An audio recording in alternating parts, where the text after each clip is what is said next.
What's happening, guys? Fallen from OTB here, coming with a part 2, as I had received a very important phone call previously. We are back to continue to go over the last couple attacks of this war, at least thus far. We will pick it up with Ant here, as we have just checked out Fresh's attack. So going over to Ant, viewing this base, Central Town Hall, here we go with some more bowlers. Ant is also very efficient with the bowlers and doing a great job here. This is a little bit of this is a base that is made for bowlers. Again, things that are going to benefit from the double, triple bounce that will be able to kill these defenses. So we are going to start out down here, create a little space, allow some things to open up for the main attack. And we'll see exactly how he goes about doing this. Okay, so we got the scatter coming down. So that, or the flame flinger, I always get the two confused, kind of the same concept.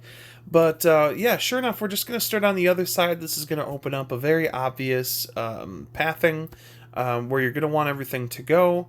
Really, everything's very self-explanatory in this situation. I'm going to get some really nice picks using that flame flinger, and hopefully we'll be able to get down that scatter shot by the time everything moves in. Slowly but surely is the start for this attack. Yet at the same time, this attack really doesn't time fail very much at all, because really things do get going rather quickly, and he really got going quickly here in this. So everything is kind of starting here right now, moving things forward. Really, we've cleaned up most of the things we want to clean up. By the time the troops get there, that scatter should be down. Hopefully we'll have that, we'll be able to lock onto farther to the right defenses. We've busted through the first wall, setting everything going together. I always like to see those healers catch up to the super bowlers. Sometimes there's just weird scenarios where things get ahead of the healers so much, and it just everything takes so much more damage. So here we have freezes down on everything. I can expect that poison should be going down very shortly. We've got basically all the ability goes down, so kind of things in the core do get a little bit funky. In the meantime, we've got everything else very, very healthy. Those healers, again, are staying safe. They're staying back, but still up enough to deal with those super bowlers and get everything healed up. This is looking awesome, the way that this is working. Again, they have hollowed out the core of this base. We always get a little nervous of the monolith on the outside. I just hate that monolith when, you never want to send your Royal Champ into it. Now here in this type of scenario, now if he did have Diggy, keep in mind that would have been that much better and more effective. But hey, he still got through it without a problem. That was actually surprisingly well, with support here from the Queen pushing through. All this damage coming in from these bowlers are just something you just... I mean, again, we're looking in this game for things that are going to be able to basically cheat, kill these defenses. These defenses are too strong for a lot of attacks right now. A lot of typical troops you're sending up are just getting wasted by these defenses, especially as we're getting bigger and these bases are getting more filled in. It's very, very difficult to 3-star, and we need those very special troops to kind of come through and shine through. By the way, I'm interested to see in the future what might happen if some other troops get some upgraded, some upgrades. I think it's very necessary. I wouldn't be surprised if we see just Velks get continuous love, yet they're still bad. So I just want to see Velks getting more popular. That's just one example. So back to Neo. Mr. Tam continuously... Now, this actually looks like a Tam base. This looks like this base was made to send on 3 fronts, which we are going to see very shortly. Starting it up again, I think that the scatter, the flinger on the right there is going to be the best spot to send in, because you're going to get so much value taking care of that single target Inferno, and also the Warden that just does a significant amount of damage. We're going to be starting that Queen, I imagine, here very shortly. probably over to the left there as we kind of got started. We're kind of getting that path sorted for the queen to be able to kind of head around the outside potentially, or possibly cut in as well. Whatever it wants to do. Oh, there we go. So now we're kind of entering that area where we want to avoid that single target Inferno is going to need to be frozen. We want to get that kill, but the Warden gets busy and it doesn't want to take it down, so we are probably going to have to commit another freeze to it. There it finally does go down. Now we don't have any freezes. We've got an issue where the queen is tanking the monolith and things are still going forward. However, under the rage, those healers do a very, very good job taking care of anything under that monolith, as long as the healer is able to focus heal that area. And here we have an attack with 7 healers, so keep in mind when things do come together, these healers are very efficient and they are going to be able to heal, especially under that rage. Things are going to be looking very, very nicely. The troops do break away a little bit on the front lines from the healers, but still you have a lot of protection from your heroes. Queen finally uses her ability right there, and she's going to be able to bust around the outside. Those few troops that are available, including that king, with his ability, is going to be able to get in there and get a little closer look at that town hall with assistance of the, is that the RC in there? Yes. So once you get that RC to be able to come in there and snipe everything, we have those troops just working around the outside here. Everything's doing a really, really great job. Tam has this way of working everything in unison instead of, to have something working on 3 fronts and actually making use of it is very difficult to do. And he has been doing it for a long time. So keep in mind that's why he's really excelling at this style of attack. He just needed to find it. He just needed to kind of get in tune with the new style. He just used to use regular witches and bowlers to get his job done. Now it's, now we get those super bowlers because defenses have gotten bigger. And I just hate regular bowlers these days. I think they're not even close to effective anymore. And I don't think they're going to get a buff because super bowlers are so strong. So, yeah, it's a good question as to what they might do. This is one I did here, number 20 on this base. So once again, my favorite new strat. Forever trying to find ways to make the blimp bomb work, and this did work very well. My goal here was to test myself to try new troops in the clan castle, to be able to commit less spells. And so what I did do is I did add one extra, I did a super wizard to go with the 3 super archers and the wall breaker there, of course. And then we did one less clone spell to be able to get a rage out of this, because I did already commit, I did not commit my my warden, so I'll be able to use warden.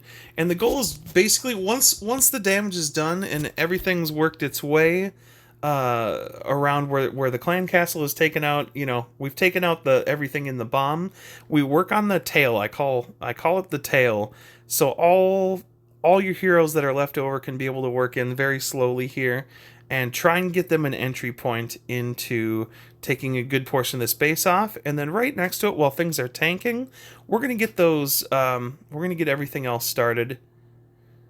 And there we send it. So, Drag Riders, I can't believe this strat is working so well. In Legends, it's terrible. It requires the very correct specific style of a base. So we are going to get in here. We're saving our ability as long as we can. We're going to pop our rage there kind of right in the middle. And as soon as that rage goes down, we are going to use that warden ability. That gets everything forward. And if you can have a warden ability with these troops, with the Drag Riders, things die so quickly in that period of time. It's absolutely amazing how effective this attack is. With the use of a rage, and if you have your warden available. So chances die significantly if you are not able to commit your warden to this. You don't have to have a lava hound, but I do enjoy using a lava hound since there is no real tanky troop in this composition. You're just hoping to slice up the defenses quicker than you can die. So I've definitely run out of fuel before, but this attack requires a very specific base.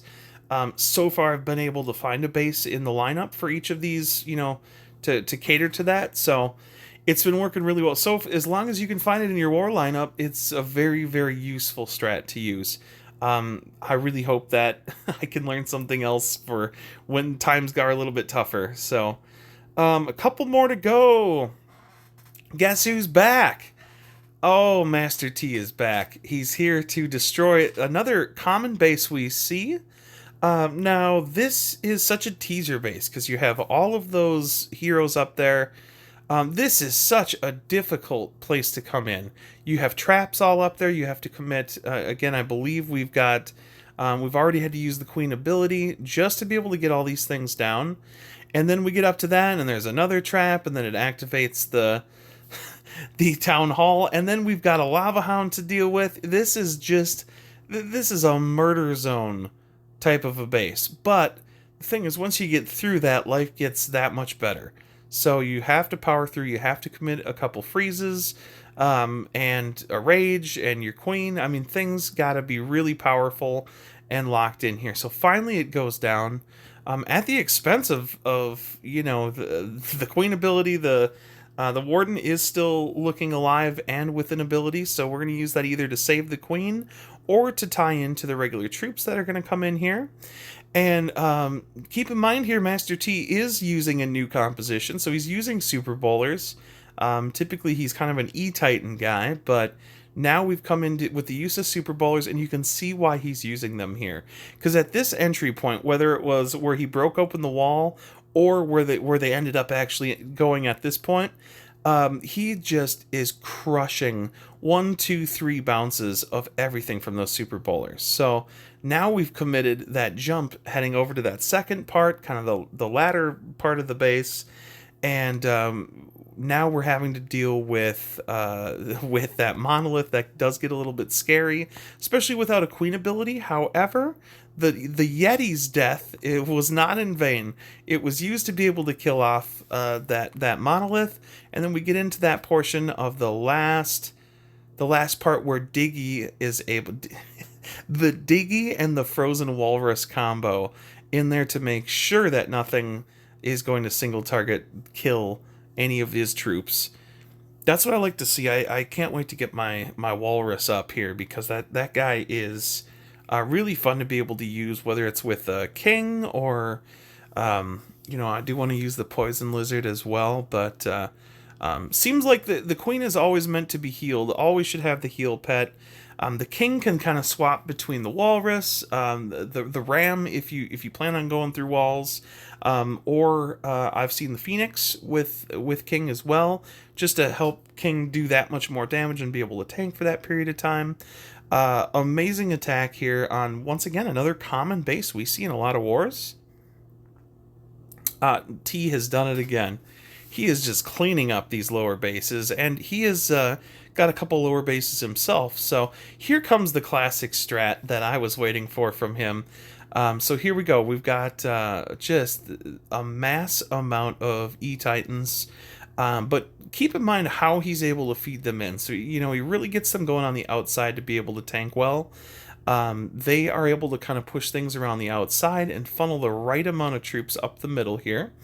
Another thing that I am not good at personally is if you are sending a log launcher through the middle, getting troops especially like your queen and, eventual troops to be able to follow, it's just been so difficult for me to do.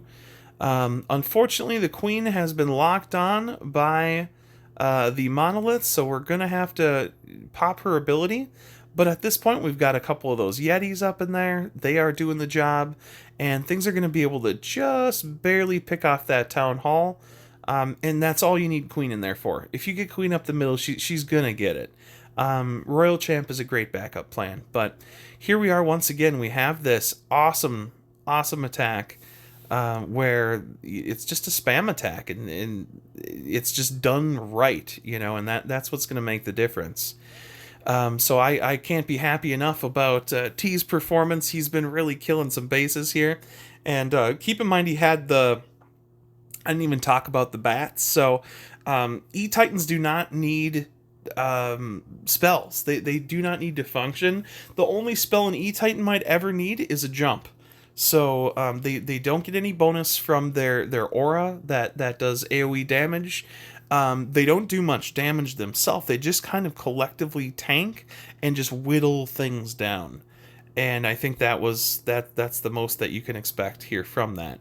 So fantastic job by everyone. This is going to be a win here when we get finished up with everything. Still have a few attacks left, but I will end it right here, guys. This is Fallen from OTB signing off.